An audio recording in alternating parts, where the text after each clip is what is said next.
హల్లెలూయా. అందరూ రెండు చేతులు ఎత్తుదాం. హల్లెలూయా. సంతోషంతో ఎత్తుదాం. హల్లెలూయా. కొందరు చేతులు లేనట్టున్నాయి. హల్లెలూయా. కొందరు సగమే ఉన్నట్టున్నాయి. కొందరు మొత్తంగా లేనట్టున్నాయి. స్తోత్రం. నోరు స్తోత్రం చెప్పుదాం. ప్రభుని స్తుతిద్దాం. హల్లెలూయా. హల్లెలూయా. యేసు రక్తమే జయం. ఆమేన్. దేవుని పరిశుద్ధ నామానికి మహిమ ఘనత ప్రభావములు కలుగును గాక. కూడి వచ్చిన మీ అందరికీ మన ప్రభువును రక్షకుడైన యేసుక్రీస్తు నామమున మీ అందరికీ వందనాలు తెలియజేస్తా ఉన్నాను. ఆమేన్. దేవుని మందిరానికి మనం వచ్చినప్పుడు సంతోషముతో ఆనందముతో దేవుని మందిరంలోనికి రావాలి. Praise the Lord. హల్లెలూయా. దేవుని వాక్యాన్ని మనం విందాం. సమయము సమీపముగా ఉన్నది. దేవుని వాక్యం చదువుకుందాం. మొదటి పేతురు రాసిన పత్రిక దయచేసి శ్రద్ధగా వినడానికి ప్రయత్నం చేయండి. పేతురు రాసినటువంటి మొదటి పత్రిక 4వ అధ్యాయం 1వ వచనం. దయచేసి త్వరగా చదవడానికి ప్రయత్నాలు చేయాలని కోరుతున్నాను. పరిశుద్ధ గ్రంథము నుండి పేతురు రాసిన మొదటి పత్రిక 4వ అధ్యాయము 1వ వచనం. క్రీస్తు శరీరమందు శ్రమపడెను గనుక మీరును అట్టి మనస్సును ఆయుధముగా ధరించుకొనుడి. Praise the Lord. దేవుని బిడ్డలారా, అపోస్తలుడైనటువంటి పేతురు యేసు ప్రభు యొక్క శిష్యుడు. యేసు ప్రభుని మొదటిగా వెంబడించినటువంటి వాడు.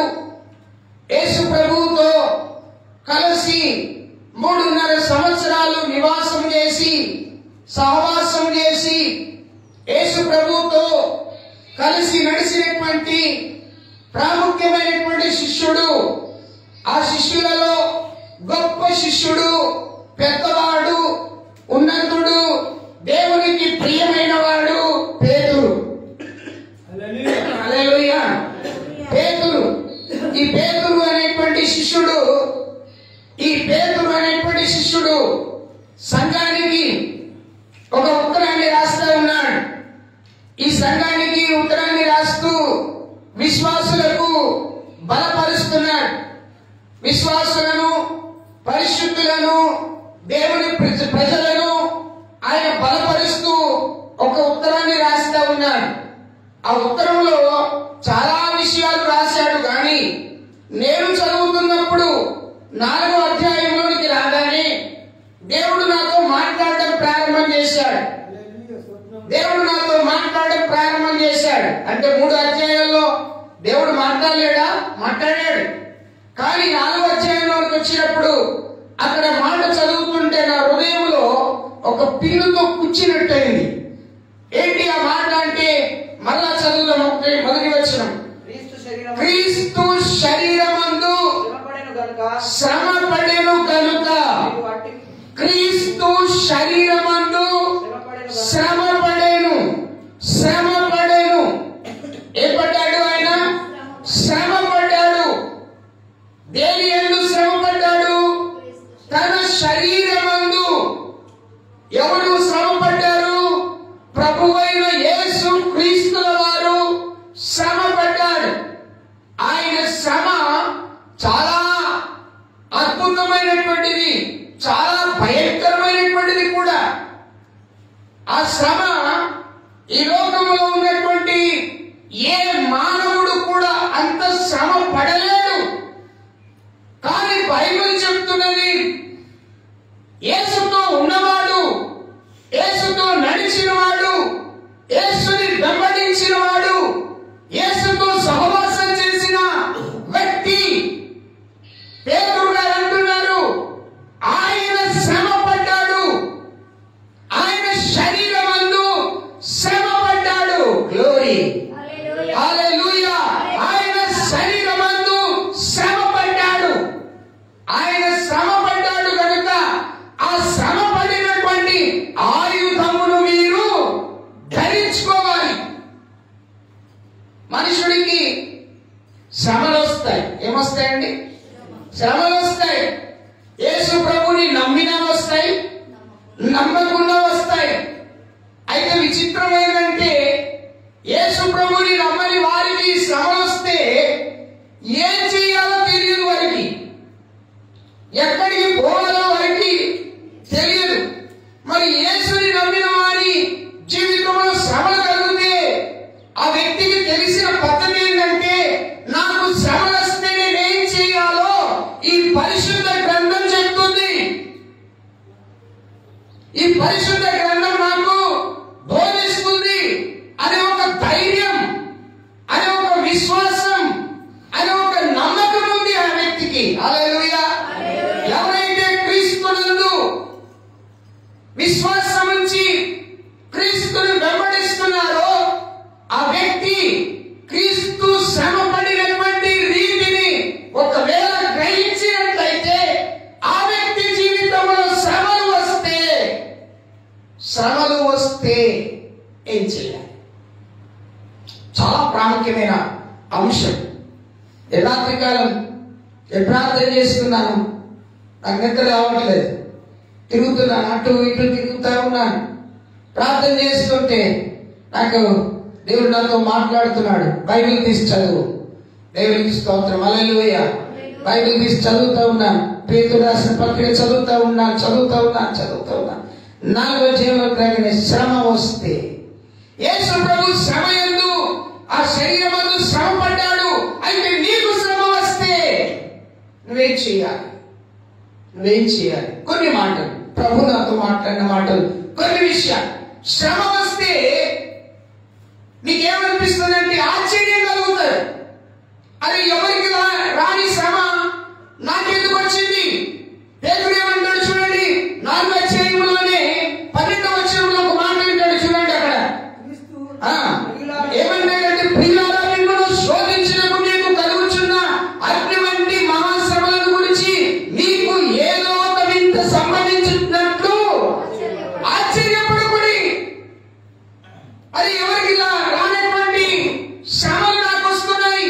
క్రీస్తుని అంగీకరించారు, మార్మనసు పొందారు, బాప్తిసం పొందారు, ప్రభు బలిలో చేతులు పెడుతున్నారు, మందిరానికి వెళ్తున్నారు, ప్రార్థన చేస్తున్నారు, ఆరాధన చేస్తున్నారు, అయ్యో దేవుని వాక్యాన్ని చదువుతున్నారు, దేవుని యొక్క సన్నిధిని అనుభవిస్తున్నారు, ఇంటిలో ప్రార్థన చేస్తున్నారు, ఒంటిలో ప్రార్థన చేస్తున్నారు, డ్యూటీలో ప్రార్థన చేస్తున్నారు, అన్ని చేస్తున్నారు. కానీ నాకు శ్రమ వచ్చింది ఎందుకు? ఆశ్చర్యం.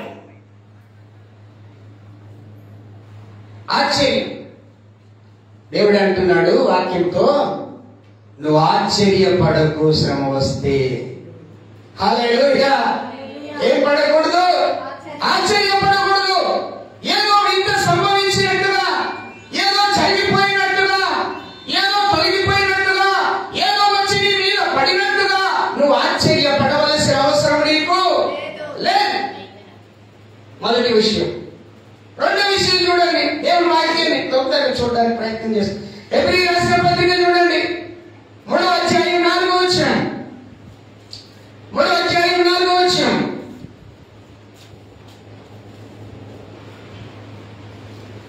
3వ అధ్యాయం 4వ వచనం. శ్రమ వస్తే చదవాలి.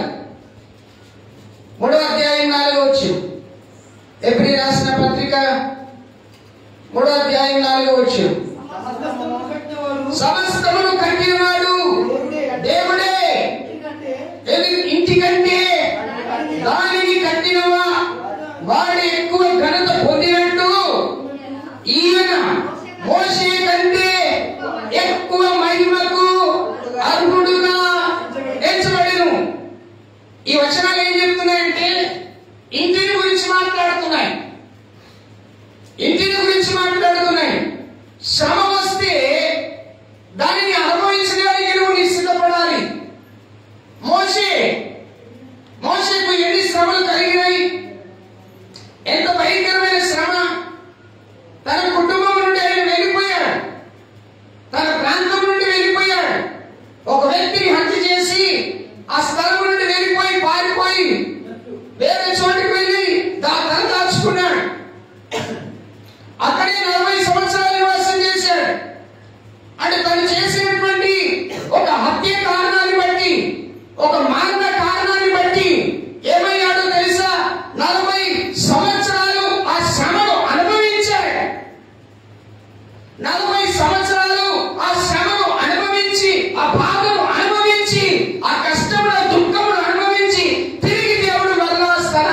పంపాడు ఐగుప్తు దేశాన్ని. శ్రమలో ఉన్న వారిని నీవు విడిపించుకొని తీసుకురా. నువ్వు అనుభవించావు, వారు ఆ శ్రమలు అనుభవిస్తున్నారు. హల్లెలూయా. నేను చెప్పే మాట రెండో మాట. మొదటి మాట ఏంటో తెలుసా? శ్రమ వచ్చిందని నీవు ఆశ్చర్యపడవలసినటువంటి అవసరం నీకు లేదు. అందరికీ వస్తాయి, నీకు కూడా వచ్చింది. అందరికీ కలుగుతున్నాయి, నీకు కూడా కలిగింది. కాబట్టి నువ్వు ఆశ్చర్యపడద్దు, ఫీల్ కావద్దు. రెండవది ఏంటో తెలుసా? ఆ శ్రమను నువ్వు అనుభవించాలి. సుఖాన్ని అనుభవించినప్పుడు ఏమండి, సుఖాన్ని అనుభవించినప్పుడు శ్రమను కూడా అనుభవించాలి. 40 సంవత్సరాల్లో మరి మోషే సుఖాన్ని అనుభవించాడు, 40 సంవత్సరాలు శ్రమ కూడా అనుభవించాడు. ఇంకొక విచిత్రం ఏంటంటే, అనుభవించిన ఆయనకి దేవుడు అప్పచెప్పాడు శ్రమలో ఉన్న వారిని విడిపించమని. హల్లెలూయా. శ్రమలో ఉన్న వారిని విడిపించి, ఆ శ్రమలో ఉన్న వారిని విడిపించి తీసుకొని వచ్చేటప్పుడు కూడా ఆ అనుభవాన్ని వారికి తెలియజేశాడు. సో వాట్ ఐ సే, నేనేం చెప్తున్నానంటే, నేనేం మీకు జ్ఞాపకం చేస్తున్నానంటే, శ్రమ వచ్చినప్పుడు దానిని నీవు అనుభవించాలి. స్తోత్రం. హల్లెలూయా. అనుభవించాలా? గాయము కలిగింది నీ కాలుకి, మంది కాలుకి నువ్వు మందు పెడితే నీ గాయం, నీ పుండు మారుతుందా? ఓ చూడండి, ఏం చెప్తారు నీ చేతిగా ఏ దొరుకుతుంది దాన్ని బట్టి ఏం చెప్తారు? అక్క ఏం చెప్తారు? కొడతారు. అంటే నేనేం ఆలోచన చేసి జ్ఞాపకం చేస్తున్నానంటే, ప్రియమైనటువంటి దేవుని సంగమా, మీరు శ్రమను అనుభవించడానికి సిద్ధపడాలి. మరి నీవు శ్రమను అనుభవించాలంటే నీకేం కావాలి? నీకేం కావాలో తెలుసా? ధైర్యం కావాలి. యోహాను సువార్త 16వ అధ్యాయం 33వ వచనంలో ఈ మాట ఉంటుంది. యేసు ప్రభువు వారు చెప్తున్నటువంటి మాట. యోహాను సువార్త 16వ అధ్యాయం 33వ వచనం. Let us read. నాయందు మీకు సమాధానం, yes, నాయందు మీకు సమాధానము కలుగునట్లు ఈ మాటలు మీతో చెప్తున్నాను. యేసు ప్రభువు చెప్తున్నాడు, ఈ మాటలు మీతో చెప్తున్నాను. ఏం చెప్తున్నాడు? ఈ లోకములో మీకు శ్రమ కలుగుతుంది. యేసయ్య చెప్పాడు, లోకములో మీకు శ్రమ కలుగుతుంది.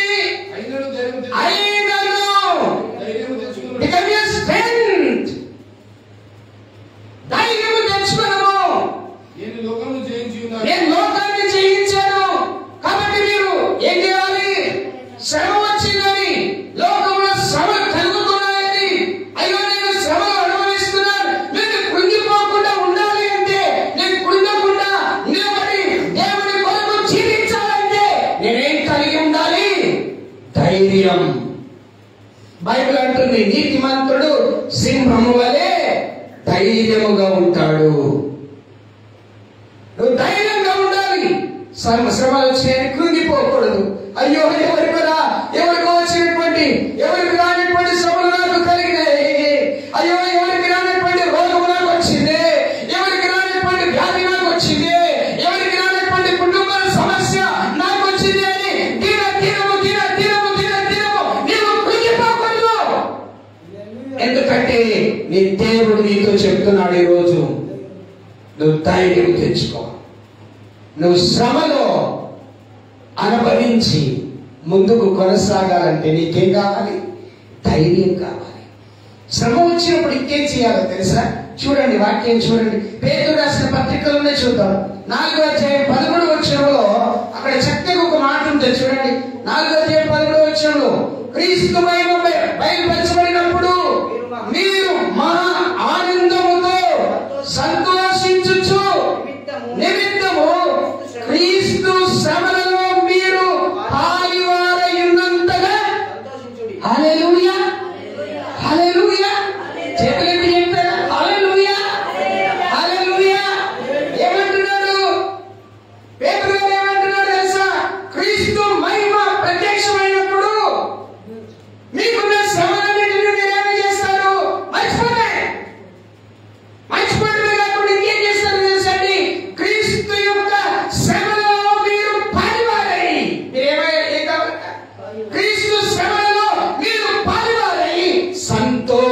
సంతోషించాలి.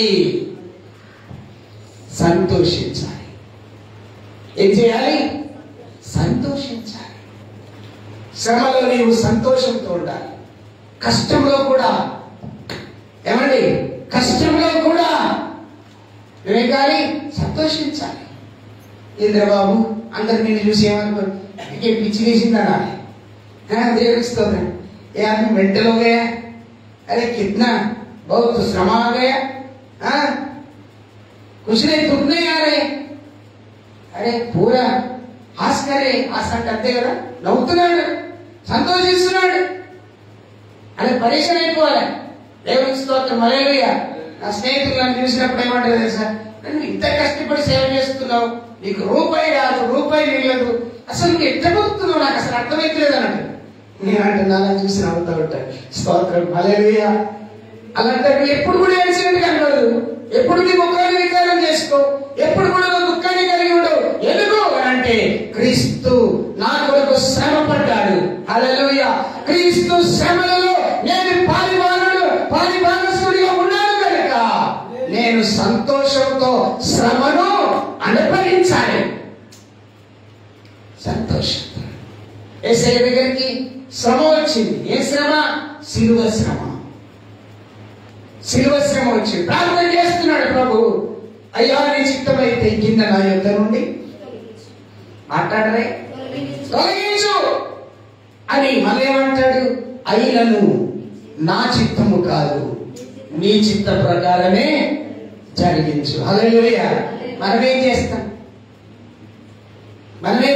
ప్రభు ఇట్లానే చేసి తీసి నువ్వు ఏమన్నా చేయి ప్రభు, కింది నుండి మీది కన్నా చేయి, మీది నుండి కింది కన్నా చేయి,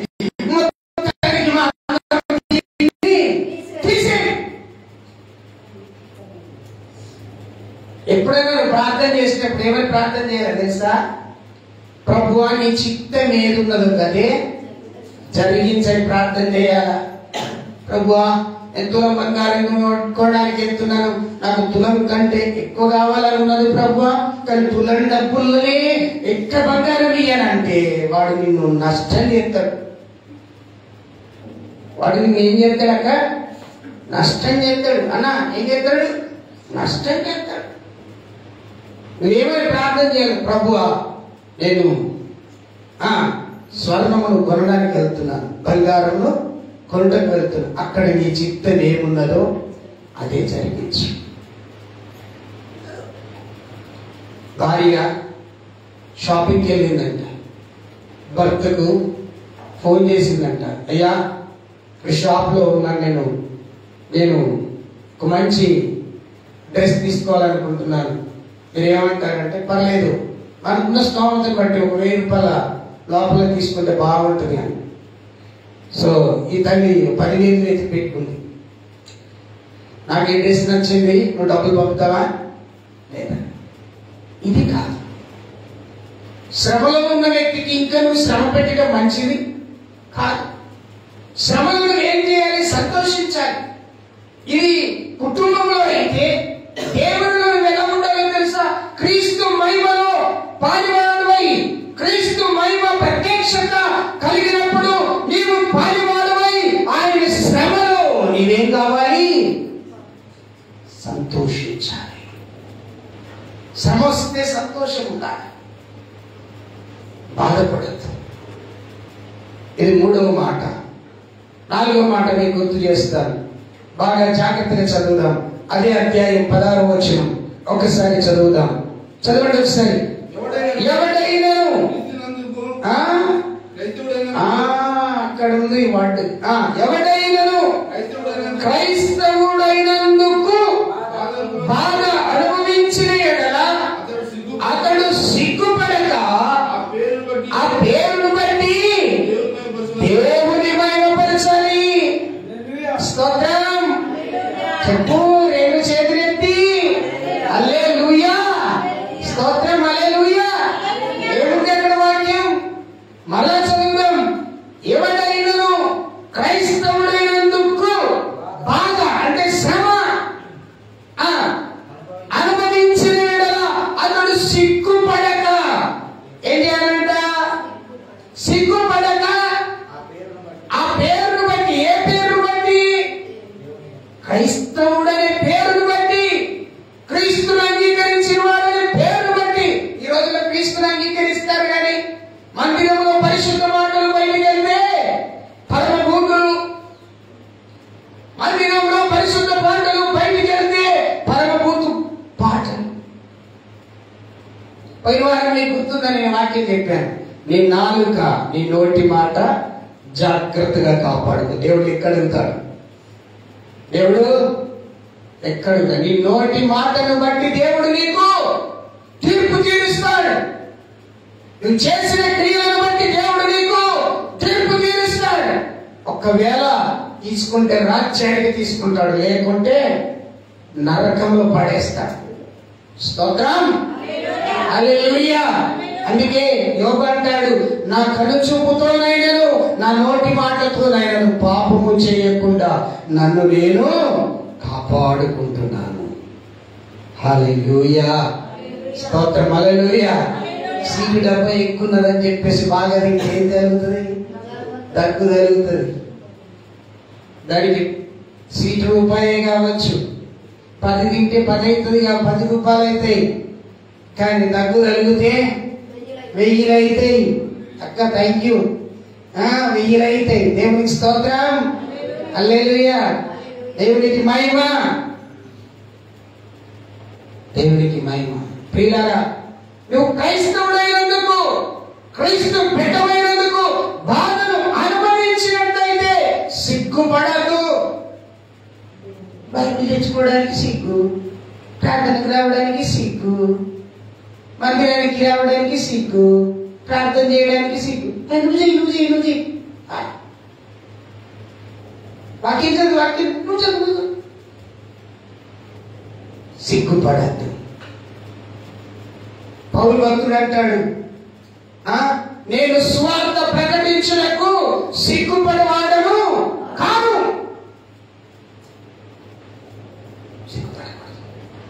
బాధ అనుభవించుటకు ధైర్యంగా నిలబడి. అక్కడ చక్కని మాట అండి మాట. ఆ మాట చదువుతుంటే, నువ్వు క్రైస్తవుడైనందుకు బాధ అనుభవించిన అతడు సిగ్గుపడక ఆ పేరును బట్టి, ఏ పేరు? క్రీస్తులోనికి నువ్వు వచ్చినప్పుడు నీకు పెట్టబడిన పేరున్నది చూడు, ఆ పేరును బట్టి, క్రీస్తు బిడ్డవు అని పిలువబడుతున్న ఆ పేరును బట్టి, హల్లెలూయా, ఆ పేరు జీవగ్రంథంలో లిఖించబడి ఉంటుంది. ఆ పేరును బట్టి నువ్వేం చేయాలి? దేవుని మహిమపరచాలి. హల్లెలూయా. అర్థమైన వాళ్ళు స్తోత్రం చెప్పండి, వ్యర్థమనుకున్న వాళ్ళు స్తోత్రం చెప్పండి. అది కూడా చెప్తున్నా, స్తోత్రం, హల్లెలూయా. రెండుకున్నావు నువ్వు, దేవునికి మహిమ, స్తోత్రం, హల్లెలూయా. దేవుని బిడ్డలారా, దేవుని మహిమపరచాలి. విననట్టున్నావు నువ్వు, వెళ్ళావు. దేవునికి స్తోత్రం, దేవుని మహిమపరచాలి. 4వ విషయాన్ని గుర్తు చేస్తున్నా, ఏంటో తెలుసా?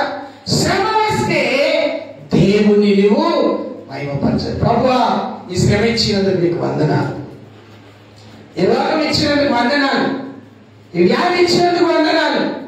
దీని ద్వారా నా తప్పేందో నాకు గుర్తు చేస్తున్నావు, నా పాపం ఏందో నాకు గుర్తు చేస్తున్నావు, నా శోధన ఏందో నాకు గుర్తు చేస్తున్నావు, నా వ్యాధి ఏందో నాకు గుర్తు చేస్తున్నావు, నేను చేసిన పొరపాటు ఏందో నాకు నీవు గుర్తు చేస్తున్నావు. అందుకు బట్టి దేవా నీకు మహిమ కలుగును గాక. చెయ్యవు ప్రార్థన, ఇటు చెయ్యవు. ప్రభువా, ఎందుకు పెడితే ప్రభు, వాళ్ళంతలేరు ప్రభువా, వాళ్ళు చూస్తలేరు ప్రభువా, ప్రభువా. నేనే పోతుంది మాట, దేవుడు పెద్ద మాట నేనే పోతాను. దేవుడి మహిమ, హల్లెలూయా, స్తోత్రం కలుగును గాక. రోగం వచ్చినా, వ్యాధి వచ్చినా, శ్రమ వచ్చినా, దుఃఖం వచ్చినా, ఏదొచ్చినా నువ్వేం చేయాలి తెలుసా? దేవుణ్ణి మహిమపరచాలి. ప్రభువా, ఇది ఇచ్చినందుకు నీకు స్తోత్రం, నన్ను బ్రతికించావు చాలు. దీని ద్వారా నువ్వు నాతో ఏమో చేయాలని ఆశపడుతున్నావు. కరోనాలో అందరూ చచ్చిపోయారు, నువ్వే బ్రతుకున్నావు. ఎందుకు తెలుసా? నీ ద్వారా దేవుడు ఏదో చేయించాలని. హల్లెలూయా. అది పోతే పోయింది, నేను మంచిగున్నాను, అది పోతే పోయింది, నేను మంచిగున్నాను అంటే నువ్వు కూడా పోతావు. దేవునికి స్తోత్రం, నువ్వు కూడా పోతావు. దేవునికి స్తోత్రం. నువ్వు పోలేదు అంటే దాని అర్థం ఏంటంటే, నువ్వు ఉన్నావు అంటే దాని అర్థం ఏంటంటే నేను ఉంచాడు అంటే దాని అర్థం ఏంటంటే ఆయన మహిమ కొరకు నీవు ఈ లోకంలో ఉంచబడ్డావు. స్తోత్రం. శ్రమ వస్తే ఆయనను నీవు మహిమపరచు. Praise the Lord. హల్లెలూయా. శ్రమ వస్తే ఇంకేం చేయాలో తొందరగా చెప్పి నేను ముగిస్తాను. ఆరో మాట చూడండి. జేమ్స్ యాకోబు రాసిన పత్రిక 5వ అధ్యాయం 13వ వచనం చదివితే, మీకు శ్రమ కలిగిన యెడల మీరు ప్రార్థన చేయుడి. శ్రమ వస్తే ఏం చేయాలి? ప్రార్థన చేయాలి. మీరు ఎవరికైనా శ్రమ కలిగినా, శ్రమ సంభవించినా అతడు ఏం చేయాలి? డాక్టర్ దగ్గరికి వెళ్ళవలెను ఉందా? కలెక్టర్ దగ్గరికి వెళ్ళవలెను ఉందా? ఎక్కడికి వెళ్ళమని చదవరే 5:13 చదవరే. అతడంటే నేను అనుకోండి, నేను అని చదవండి. ఇప్పుడు ప్రార్థన చేయను మొదటి ఇంగ్లీష్. ఇప్పుడు నాలో అని చెప్పండి. నాలో ఎవరికైనాను అంటే దేనికైనాను అని నాలో దేనికైనాను శ్రమ సంభవించిన నేను ప్రార్థన చేయాలి. కానీ నేనేం చేస్తున్నాను? ఎక్కడికో వెళ్తున్నాను. ఇట్లా ఉండే దగ్గరికి వెళ్తున్నాను. అట్లా ఉండే దగ్గరికి వెళ్తున్నాను. గుండెని చూసే వ్యక్తి దగ్గరికి వెళ్తున్నాను. ఇంకెక్కడికో వెళ్తున్నాను. కానీ బైబిల్ చెప్తుంది, నీకు శ్రమ వస్తే నువ్వు ప్రార్థన చేయాలి. కీర్తనకారుడు అంటాడు 120వ కీర్తన 1వ వచనం, నా శ్రమలో నేను దేవునికి మొరపెడితిని. నీ శ్రమలో ఉన్నప్పుడు నువ్వు ఎవరికి మొరపెట్టాలి? దేవునికి మొరపెట్టాలి. దేవునికి ప్రార్థన చేయాలి. నువ్వెవరికి ప్రార్థన చేస్తున్నావు? బిడ్డలారా, త్వరగా ముగించడానికి ప్రయత్నిస్తున్నాను, కానీ నా వల్ల ఉంటే దేవునికి స్తోత్రం. హల్లెలూయా. పరిశుద్ధాత్మ దేవుడు నాతో చెప్పమంటున్న మాటలు చెప్పేస్తాను. నీకు శ్రమ వస్తే నీవు ప్రార్థన చేయాలి. శ్రమ వస్తే ఆశ్చర్యపడద్దు. శ్రమ వస్తే నీవు అది అనుభవించడానికి సిద్ధపడాలి. శ్రమ వస్తే ఆ అనుభవించేటువంటి అనుభవానికి దేవుడిచ్చిన ధైర్యాన్ని నువ్వు కలిగి ఉండాలి. శ్రమ వస్తే నీవు ఏం చేయాలో తెలుసా? దాని యందు నీవు సంతోషించాలి. శ్రమ వస్తే ఇంకేం చేయాలో తెలుసా? దానిని బట్టి దేవుని నీవు మహిమపరచాలి. ఇంకా శ్రమ వస్తే ఏం చేయాలో తెలుసా? ప్రార్థన చేయాలి. ప్రార్థన చేయాలి. ఇది తప్ప అన్ని చేస్తాం. అన్ని అయినాక ఇది చేస్తాం మనం. ఏమండి, కూరలు అన్ని వేసిన తర్వాత లాస్ట్కి ఏమెత్తారు? అక్క ఏమెత్తారు లాస్ట్? ఉప్పేస్తాం. ఉప్పేస్తాం.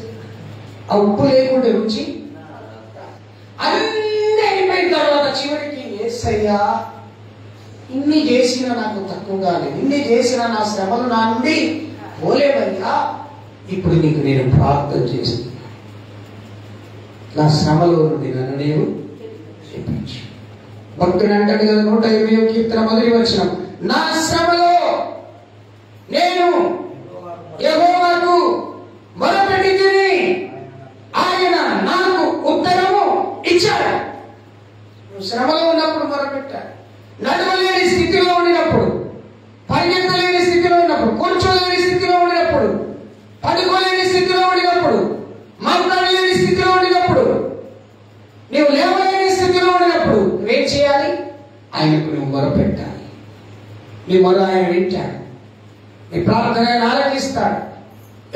ఎంత ఘోర పాపి ఆయన ఎదుటికి వచ్చి తన పాపమును ఒప్పుకొని ప్రార్థన చేస్తే వారి ప్రార్థన దేవుడు తప్పకుండా అంగీకరిస్తాడు. ఈ రోజు నీ ప్రార్థన కూడా దేవుడు అంగీకరిస్తాడు. శ్రమ వచ్చిందని ప్రార్థన మానేయకు. కష్టం వచ్చిందని ప్రార్థన మానేయకు. దుఃఖం కలుగుతుందని ప్రార్థన ప్రక్కన పెట్టకు.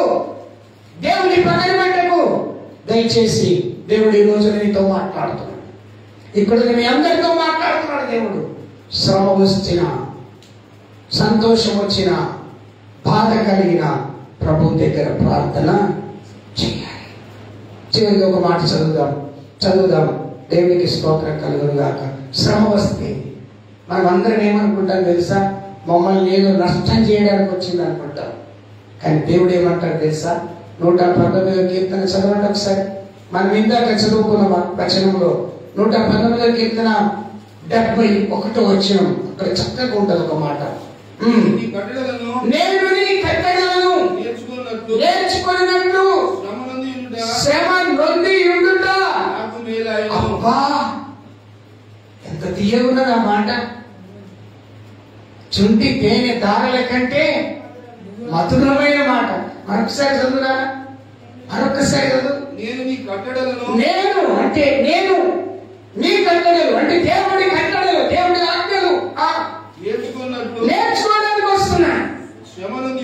మంచిగా మీ వాక్యాన్ని విడ తీసుకుంటూ చదవాలి. నేను అంటే నువ్వు చెప్పిందా?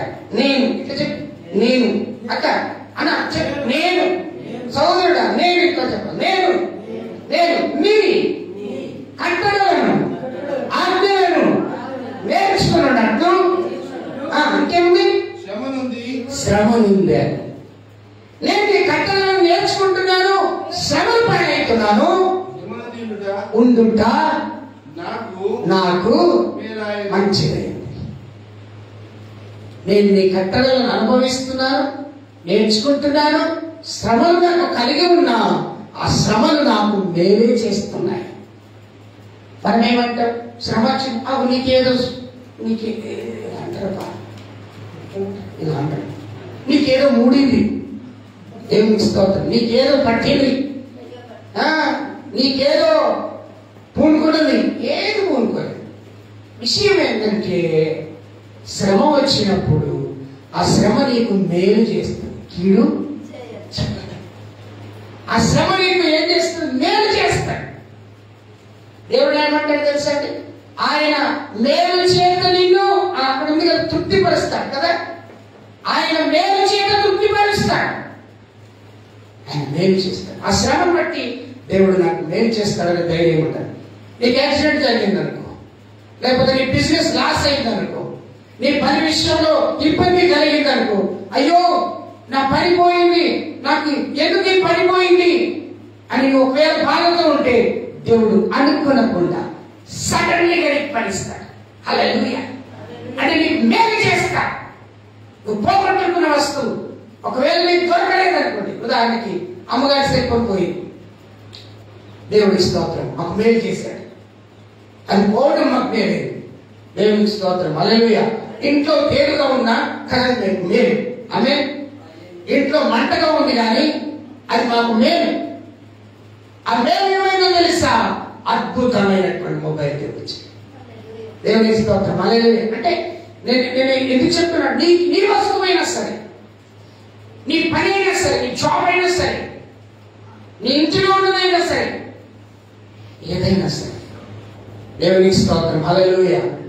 గుర్తుపెట్టుకోవాలి, శ్రమ వస్తే మేలు కొరకి వచ్చిందని గుర్తించాలి. శ్రమ వస్తే దేవుణ్ణి మహిమపరచాలి. శ్రమ వస్తే సంతోషించాలి. శ్రమ వస్తే ఆనందించాలి. శ్రమ వస్తే ఆయన సన్నిధిలో అనుభవించుటకు సిద్ధపడాలి. శ్రమ వస్తే ధైర్యంగా ఉండాలి. ధైర్యం దేవునికి స్తోత్రం. ధైర్యంగా ఉండాలి. నీకు ఎప్పుడు ఒక మాట చెప్తాను, నీ పక్కన ఎవ్వరు ఉన్నా లేకపోయినా దేవుని దూతల సమూహం, దేవుడు నీ ప్రక్కనే ఉంటాడు. అలా ఉండును గాక. ఆమేన్. ఉంటాడు, మర్చిపోదు. అందుకే కీర్తన గాడంటాడు, గాఢాంధకారములో లోయలలో నేను సంచరించినను. చదవండి అంటే చదవడండి. గాఢాంధకారపు లోయలో నేను సంచరించినను ఏ అపాయము. అంటే కఠిన చీకటిలో ప్రయాణం చేసినా నువ్వు గుర్తుంచుకోవాలి, నా దేవుడు, నా ప్రభువు, నా కొరకు నా దేవుని దూతలను నా పక్షమున నాతో ఉంచాడు. ధైర్యంగా స్నేహితులారా, సంఘస్థులారా, పేతురు అంటాడు, క్రీస్తు తన శరీరమందు శ్రమ పడ్డాడు. ఆయన శ్రమ పడిన శ్రమ మనకు ఒక ఆయుధముగా ఉన్నది. ఆ శ్రమలో నీవు పాలిభాగస్తుడుగా ఉండాలని దేవుని కోరుకుంటున్నాను. తల్లి వచ్చిన ప్రార్థన చేసుకున్నాను. పరిశుద్ధుడైన మా తండ్రి, కృప కలిగినటువంటి మా యేసయ్య, నీకు వందనాలు, స్తోత్రాలు చెల్లిస్తున్నాను. ఇదిగో ప్రభువా, ఈ సమయం అందున మేమందరం నీ సన్నిధికి వచ్చాము. మీరు మమ్మల్ని దీవించండి, మీరు మాతో మాట్లాడండి, మమ్మల్ని మీరు దర్శించండి. నీ బలమైనటువంటి రేఖల నీడలో మమ్మల్ని మీరు కాపాడమని ప్రార్థిస్తున్నాను. ఇంకా మా శాలందర కృప కలిగినటువంటి మా దేవుడా, ఇదిగో నీ బిడ్డలని మీరు ప్రత్యేకపరచండి. శ్రమలు వస్తున్నాయని దేవుని విడిచిపెట్టిన వారు అనేకులు ఉన్నారు. ఆ గుంపులో మేము ఉండడానికి వీళ్ళే. శ్రమ మాకు మేలు కలుగుతుందని, శ్రమ మాకు ఆశీర్వాదం ఇస్తుందని, శ్రమ మాకు ధైర్యం కలుగజేస్తుందని, శ్రమ మా జీవితంలో ఒక ఉన్నతమైన స్థాయికి మమ్మల్ని తీసుకెళ్తుంది అని శ్రమ పడకుండా ప్రభువైన యేసు క్రీస్తుల వారు ఆయన మరణించి తిరిగి లేపబడలేదు కదా, అలాగనే శ్రమ పడకుండా క్రీస్తు ఓ మహిమ ప్రత్యక్షమైనప్పుడు మేము పాలిభాగస్తులముగా మారలేము కదా తండ్రి. ఆ శ్రమ అనుభవించి భాగ్యం ధరించి, అనుభవించి భాగ్యం ధరించి, భూమి మీద ధనవంతుడు సుఖాన్ని అనుభవించాడు, మరణించిన తర్వాత నరకంలో శ్రమ పడుతున్నాడు.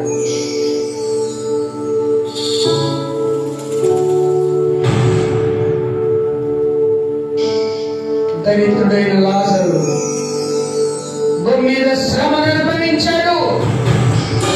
పరలోకానికి సుఖాన్ని అనుభవిస్తున్నప్పుడు యజమానుడు చూసి పిలుస్తున్నాడు, ఓ లాజరు,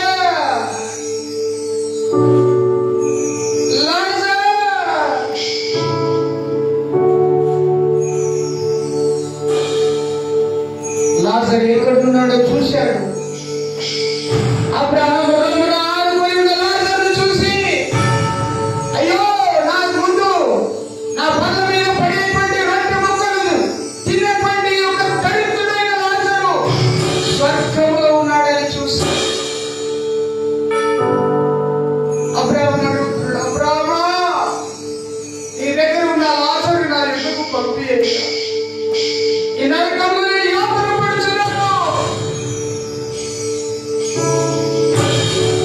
ఆయన చిక్కిన వేరుతో ఒక నీటి చుక్క నా నోటి మీద వేయండియ్యా. ప్రియ స్నేహితులారా, భూమి మీద నువ్వు శ్రమ పడిన ఇష్టపడకపోతే ఖచ్చితంగా నీకోసం నరకం సిద్ధంగా ఉంటాడు. ఖచ్చితంగా నువ్వు నరకంలో శ్రమ పడతావు. నువ్వు ఇక్కడ శ్రమపడు, మందిరం కోసం శ్రమపడు, మందిరం పనుల్లో శ్రమపడు, దేవుని పరిచర్యకు శ్రమపడు, సంఘ కాపరితో ఉండి సంఘంలో ఉన్నటువంటి పనుల విషయంలో శ్రద్ధ కలిగి నువ్వు శ్రమపడు. దేవుడు నీ శ్రమను చూసి నీ కుటుంబాన్ని ఆనందింపజేస్తాడు, నీ కష్టాన్ని చూస్తాడు. ప్రార్థించుతాడు. పరిశుద్ధమైన మా తండ్రి, కృపగలిగిన మా యేసయ్య, నీకు వందనాలు, స్తోత్రాలు చెల్లిస్తున్నా. Thank you Holi spirit. మీరు మాతో మాట్లాడుతున్నందుకే నీకు వందనాలు చెల్లిస్తున్నా. యేసు, మేమందరము శ్రమను అనుభవించే వారంగా శ్రమలో పాలిభాగస్తులుగా ఉండడానికి సహాయం చేయమని యేసు నామం పేరిట ప్రార్థించి వేడుకుంటున్నాము తండ్రి. ఆమేన్. తండ్రి అయిన దేవుని ప్రేమ, కుమారుడైన యేసుక్రీస్తు వారి కృప, పరిశుద్ధాత్మ సన్నిధి కూడిన మనకు లోకంలో ఉన్న సకల పరిశుద్ధులందరికీ దేవుడు సదాకాలం తోడై నడిపించి కాపాడును గాక. ఆమేన్. ఆమేన్. యేసు రక్తం జయం, శిలువ రక్తమే జయం. యేసు నామమునకు జయం కలుగును గాక. అందరూ చెప్తాం ఆమేన్.